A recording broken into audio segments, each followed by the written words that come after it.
Hello everyone, my name is doctor Rakesh, director study palace hub. तो guys आज बात करने वाला हूँ एमबीबीएस अब्रॉड के बारे में, उसमें भी रशिया के बारे में। देखिए, रशिया के अंदर में according to NMC guidelines as such कोई प्रॉब्लम नहीं है। आज तक कभी किसी भी यूनिवर्सिटी के ऊपर में या किसी रशिया के एजुकेशन सिस्टम के बारे में एनएमसी ने या इंडियन एम्बेसी जो मॉस्को के अंदर में है वहाँ से कोई भी हमारे पास नोटिफिकेशन लिस्ट ऐसा कुछ नहीं आया कि ये कॉलेज में करना है, यहाँ नहीं करना है। इवन रशियन गवर्नमेंट की तरफ से भी ऐसा कोई प्रॉब्लम नहीं है, क्योंकि यूनिवर्सिटी कितना ज़्यादा कोऑपरेटिव है आप खुद ही समझ सकते हो। रशिया के अंदर में जितनी भी यूनिवर्सिटीज़ है वो सारी यूनिवर्सिटी गवर्नमेंट यूनिवर्सिटी है। फर्स्ट सेकंड, ये सारी यूनिवर्सिटी एनएमसी के रूल्स को फॉलो करती है। उसमें भी जो समाज स्टेट मेडिकल यूनिवर्सिटी है, समाज स्टेट मेडिकल यूनिवर्सिटी ने इस साल से एनएमसी की जो एक प्रावधान है कि एक साथ इंटर्नशिप होना चाहिए, उन्होंने भी 5th ईयर के लास्ट से, मतलब 5th ईयर के मई से ही इंटर्नशिप का प्रोसेस स्टार्ट कर दिया है। मतलब 5th ईयर के मई से जून तक प्लस में सितंबर से लेकर अगेन जून तक इंटर्नशिप होगा। तो मतलब टोटल जो इंटर्नशिप का जो ड्यूरेशन है वो 1 ईयर का है और वो भी कंप्लीट हो रहे हैं। तो ऐसा कोई प्रॉब्लम वाली बात नहीं है। बट यहाँ पे जो रियल फैक्ट है वो अलग है। आपको हर स्टेज पे बेवकूफ़ बनाया जा रहा है, हर स्टेज पे मतलब आपको मैनिपुलेट किया जा रहा है और धोखे दिए जा रहे हैं बच्चों के साथ में जो स्कैम हो रहे हैं। देखो, आज के टाइम पे रशिया में 50% यूनिवर्सिटी है जहाँ पे प्राइवेट हॉस्टल नहीं है। सही सुना आपने। और आपको वैसी यूनिवर्सिटीज़ को अवॉइड करना चाहिए जहाँ पे प्राइवेट हॉस्टल नहीं है। अब देखो, प्राइवेट हॉस्टल जहाँ वैसी यूनिवर्सिटी को अवॉइड करना चाहिए जहाँ पे प्राइवेट हॉस्टल है। और वैसे यूनिवर्सिटी की जो कंडीशन है मेरे हिसाब से, देखो मैं क्यों बोल रहा हूँ, आप वैसी यूनिवर्सिटी चूज़ करो जहाँ पे आपको गवर्नमेंट हॉस्टल इजीली मिल जाए। अगर आपको वैसी यूनिवर्सिटी में सीट्स नहीं मिलते हैं देन ओनली आप प्रेफर करो कि गवर्नमेंट हॉस्टल के बदले में आप वैसे यूनिवर्सिटी में जाइए जहाँ पे आपके पास में प्राइवेट हॉस्टल का ऑप्शन है। अब प्राइवेट हॉस्टल और गवर्नमेंट हॉस्टल का क्या पहचान है तो आप उसकी फ़ीस से पता कर सकते हो। जिस यूनिवर्सिटी के अंदर में हॉस्टल की फ़ी 70,000, 80,000, 90,000, लाख, 1.5 लाख, 2 लाख है, उसको बिल्कुल अवॉइड कर दो, क्योंकि वो आपको सिर्फ और सिर्फ आपसे बिजनेस कमाने के लिए किया जा रहा है। वहाँ पे एजुकेशन से कोई लेना देना नहीं है और वहाँ पे गवर्नमेंट के पास में, यूनिवर्सिटी के पास में गवर्नमेंट हॉस्टल नहीं है, इसलिए यूनिवर्सिटी प्राइवेट हॉस्टल और कॉन्ट्रैक्टर के हाथ में आपको हैंड ओवर कर दिया गया है। आप वैसे यूनिवर्सिटी में जाइए जहाँ पे आपको गवर्नमेंट हॉस्टल मिलता है, क्योंकि गवर्नमेंट हॉस्टल, देखो यहाँ पे अलग अलग तर्क वितर्क दिए जाएंगे, आपको बहुत सारी चीज़ें बताई जाएगी कि आपको ऐसा नहीं करना, ये सच्चाई और अलग अलग झूठी मूठी कहानी। सिंपल सी बात है, गवर्नमेंट हॉस्टल में आपको ही पता है कि गवर्नमेंट हॉस्टल की जो सेफ्टी, सिक्योरिटी, इंफ्रास्ट्रक्चर जो भी है वो गवर्नमेंट के स्क्रूटनी के अंदर में आता है। तो मतलब बेस्ट, क्योंकि किसी भी फॉरेन कंट्री के सिटीजन को वहाँ की गवर्नमेंट अच्छे कंडीशन में ही रखती है।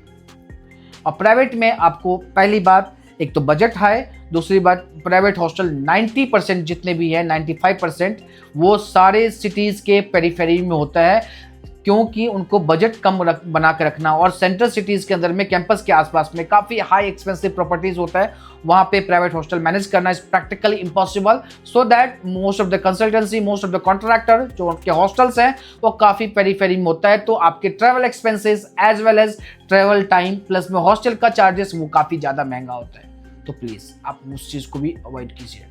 दूसरी बात, बहुत सारी जगह पे आपकी फीस स्ट्रक्चर्स में मैनिपुलेशन होते हैं, आपको उसको भी अवॉइड करना है। बहुत सारी जगह पे मेडिकल चार्जेस, वीज़ा डॉक्यूमेंटेशन के चार्जेस में मैनिपुलेशंस होते हैं, आपको उनको भी अच्छे से स्टडी करनी है।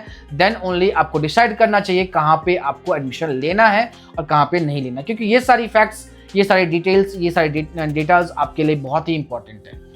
फर्स्ट, गवर्नमेंट हॉस्टल होना चाहिए। दूसरी बात, वहाँ पे जो फ्रॉम 1st ईयर से 6th ईयर तक की गवर्नमेंट हॉस्टल होना चाहिए। ये नहीं कि आपको प्राइवेट हॉस्टल में आधा रखा, आधा गवर्नमेंट हॉस्टल में रखा।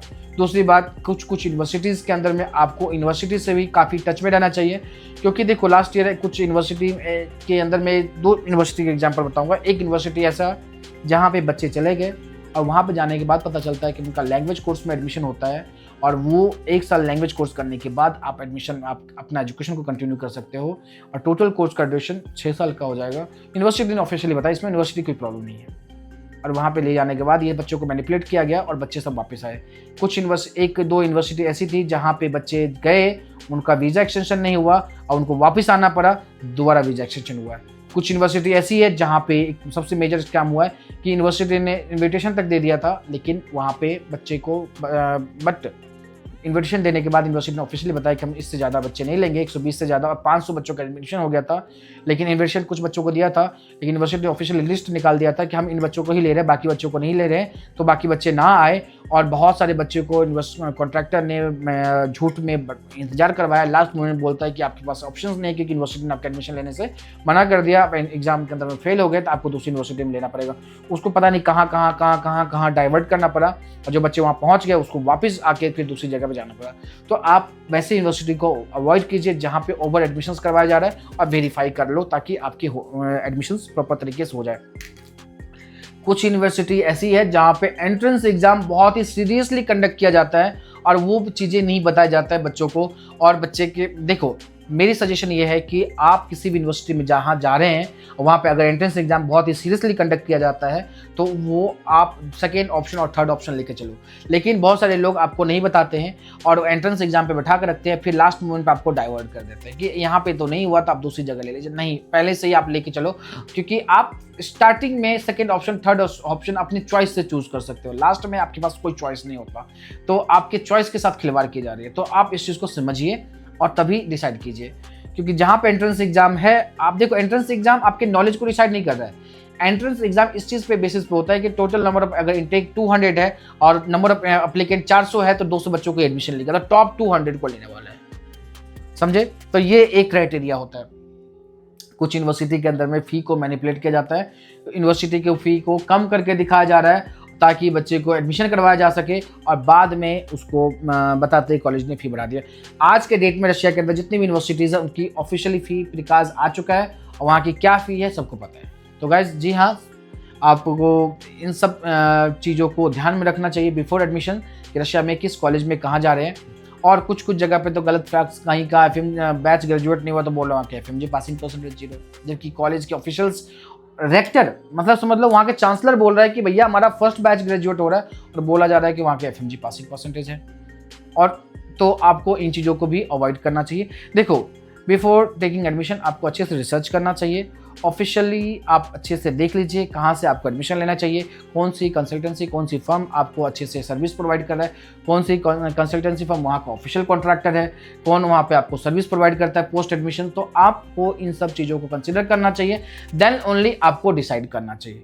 तो गाइज, अगर आपको रशिया के बारे में, एमबीबीएस अब्रॉड में रशिया के बारे में अगर कुछ भी डिटेल चाहिए, कुछ भी इन्फॉर्मेशन रिगार्डिंग किसी यूनिवर्सिटी की ऑफिशियल फ़ी, हॉस्टल फ़ी गवर्नमेंट है या नहीं है, तो आप हमारी स्टडी पैलेस की टीम को कांटेक्ट कर सकते हैं और अपनी अपॉइंटमेंट बुक कर सकते हैं काउंसलिंग के लिए, नीट एग्ज़ाम के लिए। तो गाइज, सबको all the best. And just NEET के बाद आप हमारे जो SPH की स्टडी पैलेस की जो ऑफिशियल ऑफिस है, आपके घर के मैक्सिमम जो डिस्टेंस होगा 100 किलोमीटर।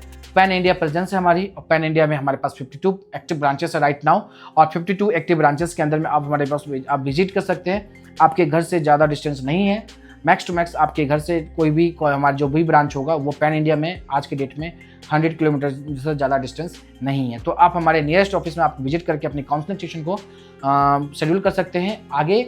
और अगर आपको सही लगता है तो SPH के थ्रू आप एडमिशन लेके अपने डॉक्टर बनने का सपना पूरा कर सकते हैं, खुद का भी और अपने घर वालों का भी। Thank you so much.